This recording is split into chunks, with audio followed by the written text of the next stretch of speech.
one thing popped up here. We're going to give Darnell Wright a rest day.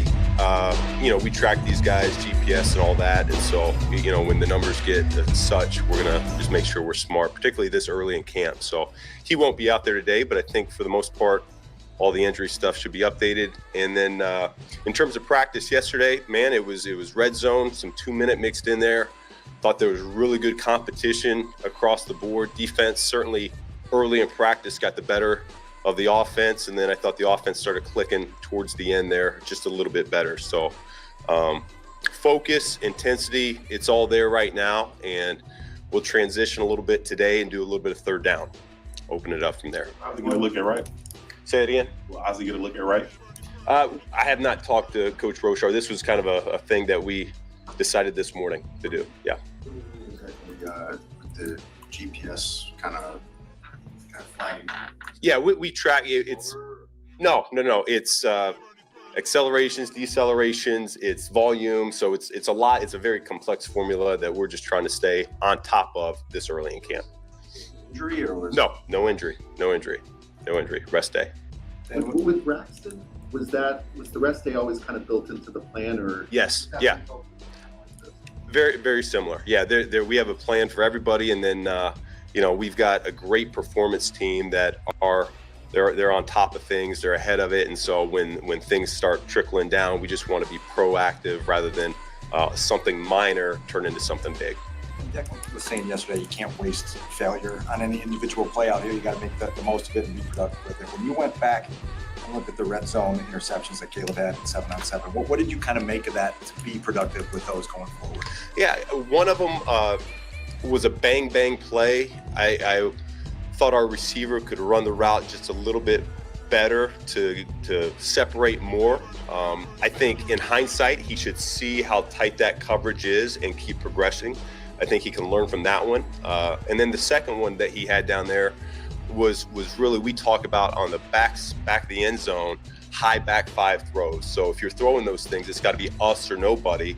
And he kept it a little bit too low. And so TJ was able to pick that thing off. So once again, these are things that you learn from. And unfortunately, sometimes you have to do it a couple times to get burned by that hot stove before you realize, hey, I don't want to touch that anymore. You mentioned that you guys aren't anywhere cleared English. He said that you guys aren't done with the install yet. How much of it have you done? We hit install 4 last night, and I think we got 12 going in. So it's healthy. Period. The pressure Hey, period. Amy, I try to get in here, Amy. Definitely I'm not getting notifications when they're going live. I'm finding this is probably about 28 minutes ago, so I just put it up here for twice the in the 11 on 11 fans. period. What are you hoping that Caleb does under those situations? Thank you. Be smart with the football, protect the football. We talk about avoid disaster. Things like that, unfortunately, happen occasionally. We want to minimize those. When we're inserting new protection schemes, those tend to happen. But the good news is when they do, our guys up front, they're learning from it. They're not allowing it to happen again. So what we want to see from Caleb is to not throw the ball away while we're in the pocket. We got to be smart with it. There are times we got to eat it and just go down. And then part of his superpower is he's going to be able to break some of these tackles, even though we're calling him dead in practice with a sack. He's going to be able to escape and make something out of nothing. How do you reconcile keeping the standard while going through these growing pains and not getting too frustrated when it's so early in the process? Well, we're not frustrated at all. We're right where we need to be.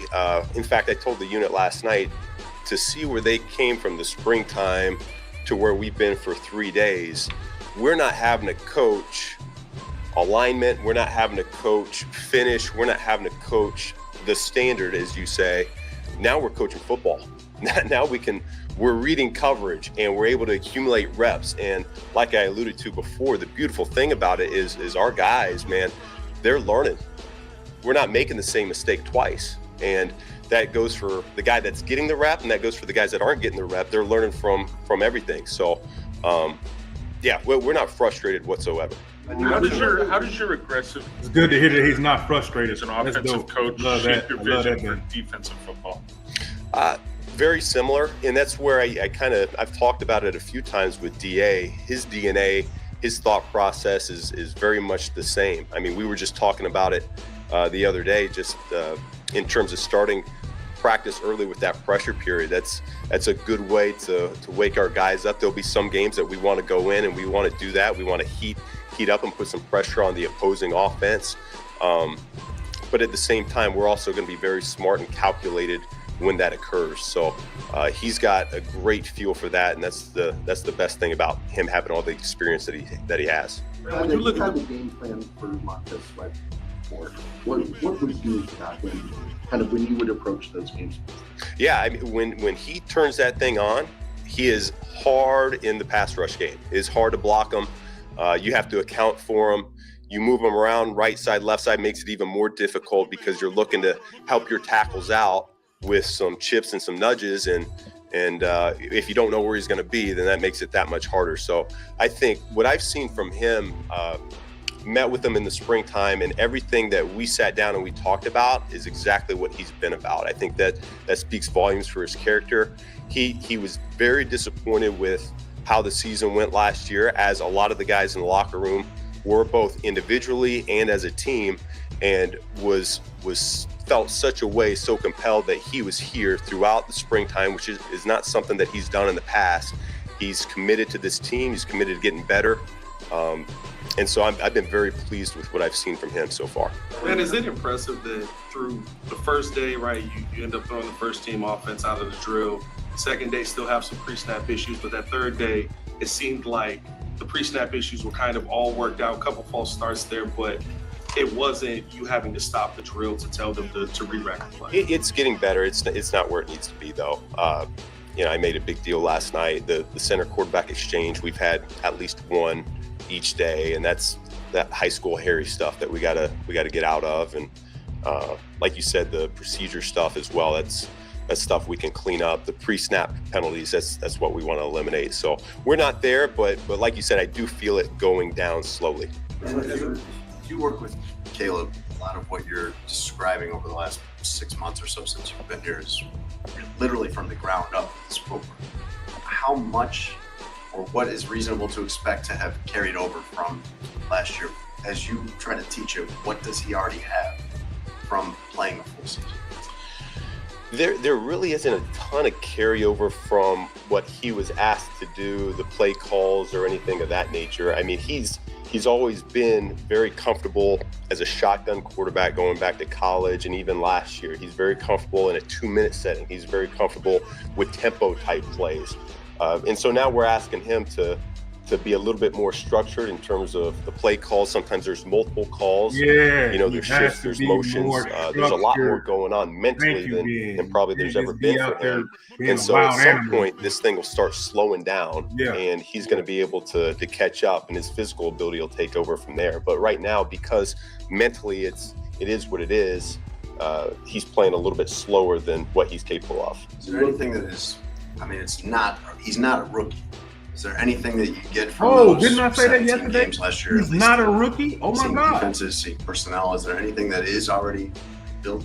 Yeah, because I wasn't here, I can't speak entirely to that. But sure, I think he understands what a training camp's going to be about. He knows what a game week is going to look like. There's some things that hopefully the anxiety level goes down because, okay, I know what to expect now, but it's still, there's a lot different than what there was for him a year ago. And it's a little bit of a spin-off to Brad's question. When you kind of trace your mentality as an attacking offensive play caller and overseer, do you know the origins of when you decided that was going to be who you were? I mean, does that go back to when you were like 6, or is it something that along the way? Yeah, I mean, it probably a light came on for me when I got fired from Miami. And I was out for however long that was, 6-7 months of football, and then fortunately got an opportunity there in Detroit to stay in the NFL. And I think at that point it was, you know what, go big or go home. With the benchmarks that you've given us for Caleb that you want him to reach this year, when you mentioned 70% completion percentage, what's the balance going to be in teaching him in certain situations? Don't worry about the completion percentage, throw the ball away. It might be an incompletion versus taking a sack, specifically in some of those pressure situations. Yeah. How do you have to coach him there? Yeah, each play's a little bit different, and that's the hard part for a guy like that's been such a dynamic playmaker. When things break down, is trying to scale them back just to a little degree to make sure we're taking care of the football and we're being smart for the benefit of the team. And so you talk about the sack number being high from a year ago and how we can bring that down. I think that's one way we can do that, is just looking to get that ball out of his hand a little bit quicker, whether it is a completion or a throwaway. When you talk about Ozzie in the classroom, the maturity you've seen so far, how have you seen that translate to the field? He doesn't speak very much. You know, he's like a lot of these rookies that they're swimming, and that's a good thing. He just wants to find his way. He wants to compete, which he's doing a great job of right now. He's taken some lumps.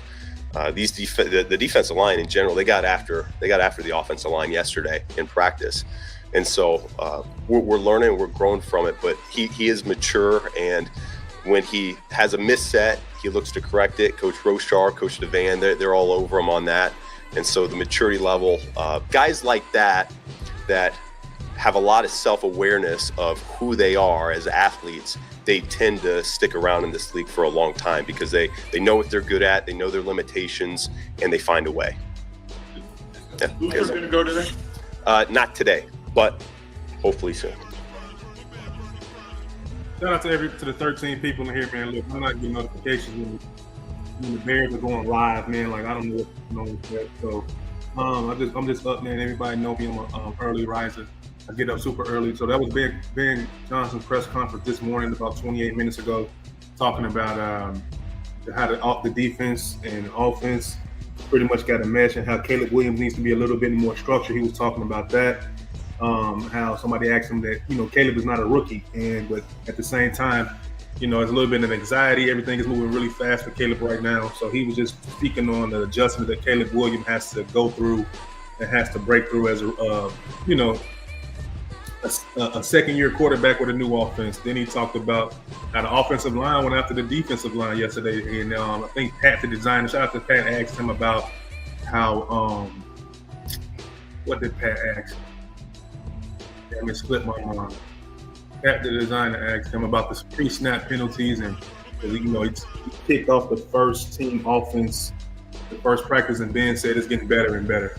He's not already having to stop practice because guys can't get lined up or Caleb Williams can't get the play out. So Pat, the designer, asked him how was that going. He said it's getting better.